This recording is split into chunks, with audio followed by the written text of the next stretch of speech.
Everyone, welcome to my channel. ಎಲ್ಲರೂ ಹೇಗಿದ್ದೀರಾ? ಎಲ್ಲರೂ ಚೆನ್ನಾಗಿದ್ದೀರಾ ಅಂತ ಅಂದ್ಕೊಂಡಿದ್ದೀನಿ. ನಾನು ಕೂಡ ಚೆನ್ನಾಗಿದ್ದೀನಿ. ನಾನು ಇವತ್ತು ಮೊಳಕೆ ಬರಿಸಿದಂತಹ ಹುರುಳಿಕಾಳು ಜೊತೆ ಈರುಳ್ಳಿ ಸೊಪ್ಪನ್ನು ಸೇರಿಸಿ ಯಾವ ರೀತಿ ಪಲ್ಯ ಮಾಡೋದು ಅಂತ ತೋರಿಸ್ತಾ ಇದ್ದೀನಿ. ಇದು ತುಂಬ ಚೆನ್ನಾಗಿ ಬಂತು, ಅದಕ್ಕೆ ನಿಮ್ಮ ಜೊತೆನೂ ಶೇರ್ ಮಾಡ್ಕೋತಾ ಇದ್ದೀನಿ. ಫಸ್ಟ್ ಟೈಮ್ ಯಾರೆಲ್ಲ ನನ್ನ ಚಾನಲ್ ನೋಡ್ತಾ ಇದ್ದೀರಾ ಹಾಗೆ ಸಬ್ಸ್ಕ್ರೈಬ್ ಮಾಡಿಕೊಂಡು ಸಪೋರ್ಟ್ ಮಾಡಿ. ಮತ್ತು ಈ ವಿಡಿಯೋ ಇಷ್ಟ ಆದರೆ ಲೈಕ್, ಶೇರ್, ಕಮೆಂಟ್ ಮಾಡೋದನ್ನು ಮರಿಬೇಡಿ.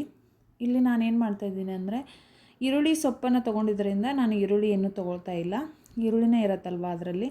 ಹೀಗಾಗಿ ಹಸಿಮೆಣಸಿನ್ಕಾಯಿ, ಬೆಳ್ಳುಳ್ಳಿ, ಕರಿಬೇವು ಹಾಗೆ ಒಂದು ಸ್ವಲ್ಪ ಜೀರಿಗೆ ಹಾಕ್ಕೊಂಡು ಅದನ್ನು ಪೇಸ್ಟ್ ಮಾಡ್ಕೊಳ್ಬೇಕು. ಯಾಕಂದರೆ ಈಗ ಸಂಕ್ರಾಂತಿಗೆ ಕ್ಯಾರೆಟ್ ಆಗಿರ್ಬೋದು, ಆಮೇಲೆ ಈರುಳ್ಳಿ ಸೊಪ್ಪು ಆಗಿರ್ಬೋದು, ಆಮೇಲೆ ಇದು ಹಸಿ ಬಟಾಣಿ ಆಗಿರ್ಬೋದು, ತುಂಬ ಬರ್ತಾ ಇರುತ್ತೆ ಸಂಕ್ರಾಂತಿಗೆಲ್ಲ. ಅದಕ್ಕೆ ಈರುಳ್ಳಿ ಸೊಪ್ಪನ್ನು ಯೂಸ್ ಮಾಡಿಕೊಂಡು ಈ ಥರ ಪಲ್ಯ ಮಾಡಿದ್ರೆ ಹೇಗಿರುತ್ತೆ ನೋಡೋಣ ಅಂತ ಟ್ರೈ ಮಾಡಿದೆ. ತುಂಬ ಚೆನ್ನಾಗಿ ಬಂತು. ನೀವು ಹುರುಳಿಕಾಳುಗಳನ್ನು ಉಪಯೋಗಿಸ್ಕೊಂಡು ಯಾವ ರೆಸಿಪಿಗಳನ್ನ ಮಾಡ್ತೀರಾ ಅಂತ ನನಗೂ ಕಮೆಂಟ್ ಮಾಡಿ ಹೇಳಿ.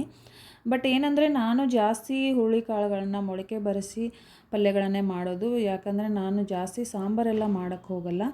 ಯಾಕಂದರೆ ಜಾಸ್ತಿ ಪಲ್ಯಗಳನ್ನೇ ಇಷ್ಟಪಡ್ತಾರೆ ಮನೆಯಲ್ಲಿ. ನಾನು ಮಾಡುವಂಥ ರೆಸಿಪಿಗಳಲ್ಲಿ ತುಂಬ ಮಸಾಲೆಗಳಿರಲ್ಲ, ತುಂಬ ಸಿಂಪಲ್ಲಾಗಿರುವಂತಹ ರೆಸಿಪಿಗಳನ್ನೇ ಮಾಡ್ತಾಯಿರ್ತೀನಿ. ಯಾಕಂದರೆ ಮಸಾಲೆಗಳು ಇಷ್ಟಪಡಲ್ಲ ಮನೆಯವರು, ಅದಕ್ಕೋಸ್ಕರ ಸಿಂಪಲ್ಲಾಗಿರೋ ರೆಸಿಪಿಗಳನ್ನು ಮಾಡ್ತಾಯಿರ್ತೀನಿ. ಹಾಗೆ ನಿಮ್ಮ ಜೊತೆನೂ ಅದನ್ನೇ ಶೇರ್ ಮಾಡ್ಕೋತಾ ಇರ್ತೀನಿ. ಬಟ್ ಇಲ್ಲಿ ಯಾವ ರೀತಿ ಆಗಿದೆ ಪಲ್ಯ ಅಂತ ನೀವು ನನಗೆ ಕಮೆಂಟ್ ಮಾಡಿ ಹೇಳಿ. ಬಟ್ ನೀವು ಮಾಡುವಂಥ ರೆಸಿಪಿಗಳನ್ನು ನಾನು ಕೂಡ ಟ್ರೈ ಮಾಡ್ತೀನಿ. ನೀವು ಯಾವ್ಯಾವ ರೀತಿಯ ಹುರುಳಿಕಾಳುಗಳಿಂದ ಏನೇನು ರೆಸಿಪಿಗಳನ್ನ ಮಾಡ್ತೀರಾ ಅಂತ ನನಗೂ ಹೇಳಿ, ನಾನು ಟ್ರೈ ಮಾಡ್ತೀನಿ. ನೋಡಿ, ಈ ನಾರ್ಮಲ್ಲೇ ಒಗ್ಗರಣೆನೇ ಹಾಕ್ಕೊಳ್ಳೋದು. ಬಟ್ ಏನಂದರೆ, ಈ ಪಲ್ಯದಲ್ಲಿ ನೀರನ್ನು ಆ್ಯಡ್ ಮಾಡಬಾರ್ದು. ಯಾಕಂದರೆ ಈರುಳ್ಳಿ ಸೊಪ್ಪಿನಲ್ಲಿ ನೀರಿನ ಅಂಶ ಇರೋದ್ರಿಂದ ಅದಕ್ಕೆ ನೀರು ಆ್ಯಡ್ ಮಾಡಿದರೆ ಅದು ಚೆನ್ನಾಗಿ ಬರಲ್ಲ ಪಲ್ಯ. ಯಾಕಂದರೆ ನಾನಿಲ್ಲಿ ಈ ಪಲ್ಯಗೆ ಸ್ವಲ್ಪನೂ ನೀರು ಆ್ಯಡ್ ಮಾಡಿಲ್ಲ.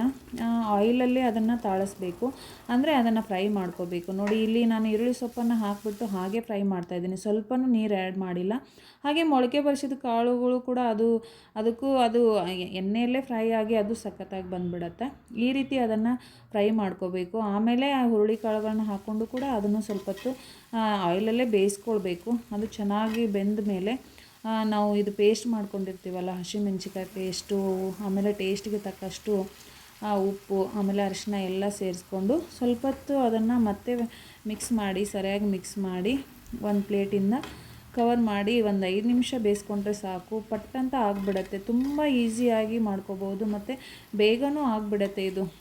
ಯಾಕಂದರೆ ಇದು ಟೇಸ್ಟ್ ವೈಸ್ ಅಂತೂ ತುಂಬ ಚೆನ್ನಾಗಿ ಅನ್ನಿಸ್ತು ನನಗೂ ಕೂಡ. ಯಾಕಂದರೆ ಮನೆಯವರು ತುಂಬ ಚೆನ್ನಾಗಿದೆ, ಟೇಸ್ಟು ಚೆನ್ನಾಗಿದೆ ಅಂತ ಹೇಳಿದರು. ಯಾಕಂದರೆ ಪದೇ ಪದೇ ಅದೇ ಮೊಳಕೆ ಕಾಳುಗಳನ್ನ ಮಾಡಿದರೆ ಎಲ್ಲರಿಗೂ ಬೇಜಾರಾಗುತ್ತಲ್ವ, ಸ್ವಲ್ಪ ಚೇಂಜ್ ಇರಲಿ ಅಂತ ಹೀಗೆ ಮಾಡಿ ನೋಡಿದೆ. ತುಂಬ ಚೆನ್ನಾಗಿ ಬಂತು. ನೋಡಿ, ಈಗ ನೋಡಿದ್ರೇ ಅನಿಸುತ್ತಲ್ವ ಎಷ್ಟು ಚೆನ್ನಾಗಿ ಬಂದಿದೆ ಅಂತ.